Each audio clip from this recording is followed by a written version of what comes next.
Fala, galera coral, é tempo de Santa Cruz no ar. Vamos hoje fazer um raio-x do Santa Cruz, das notícias que envolvem o Santa Cruz, principalmente acerca dos possíveis rumores de contratação. Sou Reginaldo Cabral, esse é o É Tempo de Santa Cruz. Se esse vídeo chegou até você, peço a você encarecidamente que se inscreva no nosso canal, ajude-nos a bater 4.000 inscritos e ative o sino das notificações para ser notificado sobre toda a nossa produção. Hoje vai ter live, né? E ontem estreamos uma playlist de jogos históricos. Dá uma olhadinha aí no canal. Começamos com o campeonato de 1993, um jogo épico, um título inesquecível. O vídeo tem oferecimento da Realiza Reformas e Construções, atuamos em toda a região metropolitana, e da Imprimix Recife. Precisou de material gráfico? Vai na Imprimix, os contatos estão passando aí embaixo. Você pode nos ajudar enviando um Pix para o número que está aí passando aí embaixo, ou então sendo membro do canal. Em sendo membro do canal, você vai fazer parte de um grupo do WhatsApp, seleto grupo do WhatsApp. Então, desde já, se inscreve, curte, compartilha, comenta. Os comentários são muito pertinentes. Bom torcedor, a semana do Santa Cruz ela foi longa e ela foi baseada muito em especulação. Inicialmente, você teve as questões do Santa Cruz estar devendo os valores referentes aos empréstimos e aquisições. Empréstimo no caso do Giovani e aquisições de João Pedro e de Thiaguinho. É impressionante que o clube ele não se pronunciou oficialmente. Até porque o Santa Cruz ele está funcionando, mas é uma grande equação na cabeça do torcedor do Santa Cruz, é entender como o Santa Cruz está funcionando, uma vez que o Pedro Henrique, que era o CEO da transição, não renovou seu contrato, embora alguns portais digam que está bem encaminhada a negociação, e o Arley também não renovou o contrato, embora também há indícios fortíssimos de que ele irá permanecer. Há quem diga que o Santa Cruz está fazendo esse processo de reformulação com a participação de Marcelo Cabo e Pedro Henrique junto a Arley. Espero, lógico, que isso se resolva o mais breve possível, porque nós precisamos planejar 2026, uma vez que novembro está batendo as portas e o time se reapresenta em novembro, para um ano dificílimo para o Santa Cruz. Ontem foi noticiado que Marcelo Cabo pretende ter um elenco de, no máximo, 27 jogadores. Então, se nós contarmos com os jogadores que têm contrato no Santa Cruz, que irão permanecer, né? Se tem contrato, alguns com contrato vão ser negociados, caso do Natan, caso do João Pedro, o caso do Thiaguinho, outros estão terminando o contrato, mas a maioria que tem contrato deve permanecer. E o Santa já anunciou alguns pré-contratos assinados com alguns atletas. Trata-se do zagueiro Jansson, que teve uma grande passagem no Brusque, atualmente estava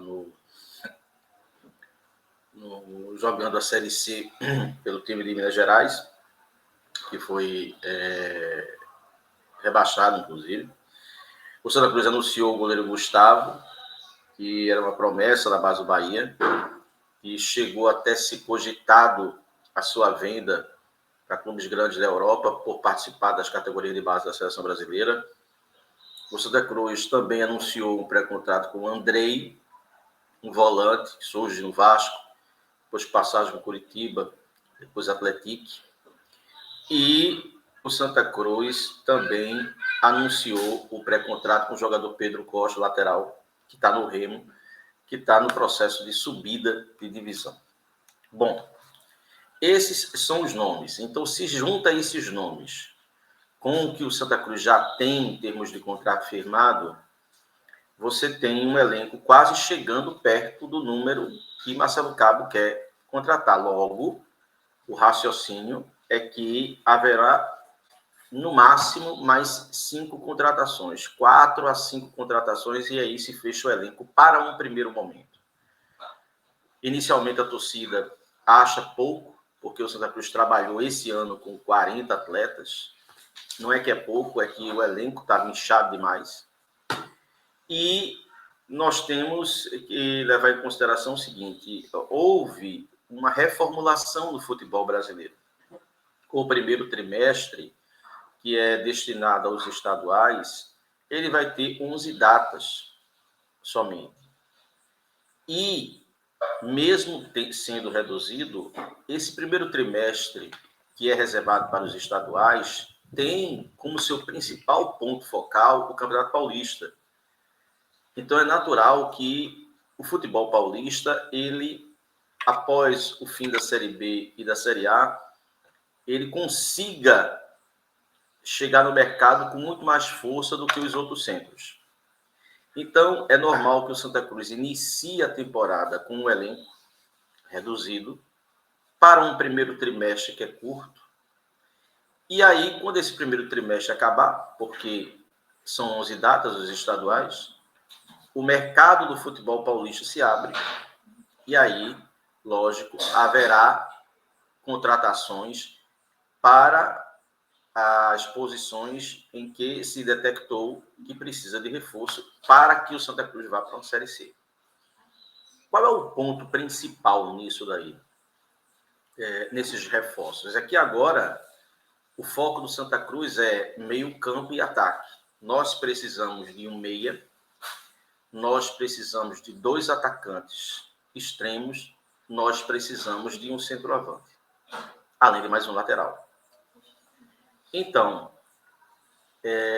dentro dessa necessidade, a própria torcida do Santa Cruz, ela começou a criar especulações.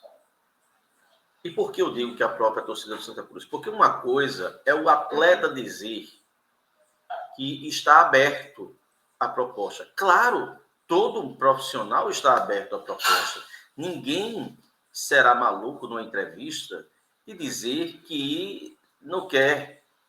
Não, as portas sempre estão abertas. Nós sempre estamos abertos a propostas. Agora, aberto a proposta é uma coisa, topar vir é outra. E aí a torcida do Santa Cruz cria uma expectativa nos seus poucos ídolos que ela tem. Porque é uma torcida carente de ídolos. E aí ela meio que fantasia a volta de Keno, a volta de João Paulo. São jogadores ruins? Obviamente que não. Claro que não. Mas eu não vejo que seja jogador que o Santa Cruz esteja precisando para a Série C, que é um campeonato totalmente diferente, que é um contexto totalmente diferente, que são campos onde esse pessoal não está mais acostumado a jogar. E é um nível de exigência que talvez esses jogadores não estejam mais acostumados a isso. Então, o João Paulo está muito bem estabelecido nos Estados Unidos. Para fazer um esforço e trazer um cara pagando valor salarial alto, não acho interessante. A mesma coisa do Keno, que renovou o contrato com o Fluminense há pouco tempo. Eu acho que nós tivemos a oportunidade de ter Keno, né, de adquirir Keno. E essa oportunidade passou. E aí, em relação à meia, surgem especulações. Primeiro, surgiu a de Elvis. Essa é concreta. O Santa Cruz, de fato, monitora o jogador e deve abrir conversações, se não já abriu, mas o jogador estava envolvido na final, e aí essas coisas não caminharam. Pode caminhar para um acerto. Elvis é um jogador de boa qualidade, indiscutível, foi o melhor meia da Série C. Agora, pesa contra Elvis a questão da condição física. Ter um jogador feito Elvis é ter um time que jogue num sistema de jogo em função da sua característica. até que ponto isso vai ser válido? Até que ponto nós temos um time para jogar em função de um jogador? Eis a questão. Surgiu ontem o nome de Patrick Elan, que não vai ficar no Náutico, que teve altos e baixos no Náutico, jogador muito inconstante. E se é uma coisa que o Santa Cruz não está precisando agora, é de inconstância. Só que precisa de jogador constante. E eu acho que ele, por ser inconstante, não é um grande nome. Se ele viesse como coadjuvante de um outro meia, ótimo. Mas ele, para ser o meia central, não. E falou-se no nome de Regis, que já trabalhou também com o Pedro Henrique no Bahia. Regis, eu acho um jogador extremamente superestimado. Eu acho que é um jogador que tem muito mais nome do que entrega dentro de campo. Inclusive, não é nem titular no Remo, no último jogo nem no banco estava. Então, esses 3 nomes aí, vejo como maior probabilidade, numa escala, o Elvis. Em termos de comando de ataque, fala-se na volta de Gilberto, que de fato foi sondado no início do ano, mas queria jogar sua última Série A. O jogador mesmo tinha consciência disso. E talvez venha. Já Gilberto tem uma visão diferente, porque é um jogador que você sabe que ele vai entregar. Não é um jogador preguiçoso, é um jogador que ainda tem arranque, é um jogador que ainda tem explosão, é um jogador que é bom na cabeça e arremata de fora da área. É um goleador.